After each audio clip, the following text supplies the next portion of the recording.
Doctor, ಈಗ ನೀವು ನಿದ್ರಾಕ್ರಮನ ಹೇಳ್ತಾ ಇದ್ರಿ. ಈಗ ಪ್ರತಿಯೊಬ್ಬ ಮನುಷ್ಯ ಕೂಡ ಎಷ್ಟು ಅವರ್ ಆ್ಯಕ್ಚುಲಿ ನಿದ್ದೆ ಮಾಡಬೇಕು ಡಾಕ್ಟರ್? ನಿದ್ದೆ minimum 7 to 8 hours A day ಮಾಡಬೇಕಾಗತ್ತೆ. ಅದೇನಂದರೆ ನಿದ್ದೆ ಟೈಮಲ್ಲೇ ನಮ್ಮ ಬಾಡಿಲಾಗಿರೋ ಡ್ಯಾಮೇಜ್ ಎಲ್ಲ ರೀಜನ್ರೇಟ್ ಆಗೋದಕ್ಕೆ ನಾವು ಕೊಡ್ತಿರೋಂಥ ಸಮಯ. ಸೊ ನಿದ್ರೆಯಲ್ಲಿ ಅದ್ರ ಜೊತೆಗೆ ಕೆಲವು ಹಾರ್ಮೋನಲ್ ಚೇಂಜಸ್ಸು, ಸರ್ಕಾರ್ಡಿಯನ್ ರಿದಮ್ ಅಂತ ಹೇಳ್ತೀವಿ. ಸೊ ಬಾಡಿಗೆ ರಿಕವರಿಗೆ ಇದಕ್ಕೆಲ್ಲ ಉಪಯೋಗ ಆಗುತ್ತೆ. ಸೊ ಅದರಿಂದ ಬಾಡಿಲಿ ಇರೋಂಥ ಸ್ಟ್ರೆಸ್ ಲೆವೆಲ್ ಕಡಿಮೆ ಆಗುತ್ತೆ. ಅದರಿಂದ ಆಗುವಂಥ secondary benefits will be more. ನಿದ್ರಾಹೀನತೆ ಆದಾಗ ಏನಾಗುತ್ತೆ, ಬಾಡಿಲಿ ರಿಲ್ಯಾಕ್ಸ್ ಆಗೋದಿಲ್ಲ, ಸ್ಟ್ರೆಸ್ ಲೆವೆಲ್ ಕಡಿಮೆ ಆಗೋದಿಲ್ಲ. So body tries to react negatively. Doctor, ಈಗ ನೀವು ಹೈ ಬ್ಲಡ್ ಪ್ರೆಷರ್ ಅಂತ ಹೇಳಿದ್ರಿ, ಜೊತೆಗೆ ಶುಗರ್, ಯಾರಿಗೆ ಸಕ್ಕರೆ ಕಾಯಿಲೆ ಇದೆ ಅವರು ಕೂಡ ಎಲ್ಲೋ ಒಂದು ಕಡೆ ಹೃದಯಾಘಾತಕ್ಕೆ ಒಳಪಡ್ತಾರ?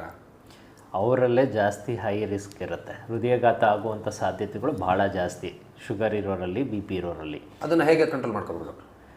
ಶುಗರ್ ಇರುವವರು ಏನಂದರೆ ಬೇರೆ ಇವರಿಗಿನ್ನ ತುಂಬ ಹೆಚ್ಚು ಜಾಗೃತವಾಗಿರಬೇಕು.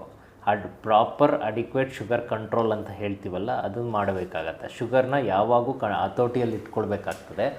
ಅದ್ರ ಜೊತೆಗೆ ಏನಂದರೆ ಶುಗರ್ ಇರೋರು ಭಾಳ ಪ್ರಾಮುಖ್ಯವಾಗಿ ಕೊಲೆಸ್ಟ್ರಾಲ್ಸ್ ರೆಗ್ಯುಲರಾಗಿ ಚೆಕ್ ಮಾಡಿಕೊಂಡು ಕೊಲೆಸ್ಟ್ರಾಲ್ನ ನಾರ್ಮಲ್ ಲೆವೆಲಲ್ಲಿ ಇಟ್ಕೊಳ್ಬೇಕಾಗತ್ತೆ. ವರ್ಷಕ್ಕೊಮ್ಮೆ ಚೆಕ್ ಮಾಡಿಕೊಂಡು ಪ್ರತಿನಿತ್ಯ ವ್ಯಾಯಾಮ ಮಾಡಬೇಕಾಗ್ತದೆ.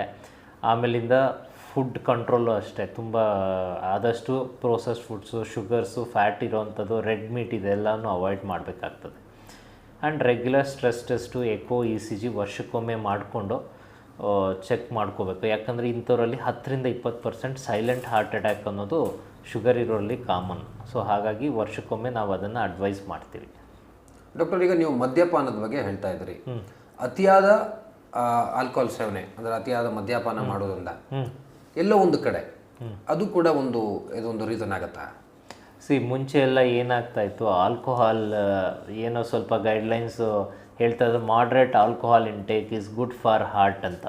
ಈಗ ಹೊಸ್ದಾಗಿ ಬಂದಿರೋ ಗೈಡ್ಲೈನ್ಸ್ ಪ್ರಕಾರ alcohol, any amount of alcohol ಒಳ್ಳೆಯದಲ್ಲ, ಹೃದಯಕ್ಕಾಗಲಿ ಬಾಡಿಗಾಗಲಿ ಒಳ್ಳೆಯದಲ್ಲ. ಸೊ ಹಾಗಾಗಿ ನಾವೇನು ಅಡ್ವೈಸ್ ಮಾಡ್ತೀವಿ, ಆಲ್ಕೋಹಾಲ್ ತೊಗೊಳ್ದಲ್ಲೇ ಇರೋದೇ ಉತ್ತಮ. ಜೊತೆಗೆ ಅತಿಯಾದ ಧೂಮಪಾನ ಕೂಡ. ಧೂಮಪಾನ is almost A risk factor. ನಾವು ಡಯಾಬಿಟಿಸ್ ಏನು ಹೇಳ್ತೀವಿ ಅದಕ್ಕೆ ಈಕ್ವಲೆಂಟ್.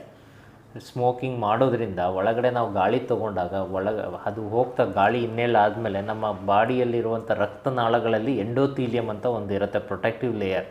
ಆ ಪ್ರೊಟೆಕ್ಟಿವ್ ಲೇಯರ್ ಡ್ಯಾಮೇಜ್ ಮಾಡಿಬಿಟ್ಟು ಅಲ್ಲಿ ನಮಗೆ ಕ್ಲಾಟ್ ಫಾರ್ಮ್ ಆಗೋಕ್ಕೆ ಶುರುವಾಗತ್ತೆ. ಸ್ಮೋಕಿಂಗ್ ಮಾಡೋದ್ರಿಂದ ಬರೀ ಹೃದಯದಲ್ಲೇ ಕ್ಲಾಟ್ ಆಗಬೇಕಂತೇನಿಲ್ಲ. ಸ್ಮೋಕಿಂಗ್ ಹೃದಯದಲ್ಲಿ ಕ್ಲಾಟ್ ಆದರೆ ಹಾರ್ಟ್ ಅಟ್ಯಾಕ್ ಆಗುತ್ತೆ. ಸೇಮ್ ಕ್ಲಾಟ್ ನಮಗೆ ಕಾಲಲ್ಲಾದರೆ ಕಾಲಲ್ಲಿ ಗ್ಯಾಂಗ್ರೀನ್ ಆಗುತ್ತೆ. ಸೇಮ್ ಕ್ಲಾಟ್ ನಮಗೆ ಬ್ರೈನಲ್ಲಾದರೆ ಸ್ಟ್ರೋಕ್ ಆಗ್ತದೆ.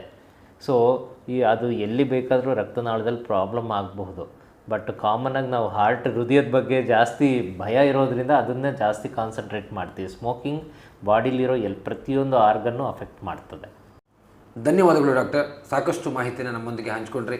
ತುಂಬ ಸರಳ ರೀತಿಯಲ್ಲಿ ನೀವು ನಮಗೆ ಇನ್ಫಾರ್ಮೇಷನ್ನ ಕೊಟ್ಟಿದ್ದೀರಿ.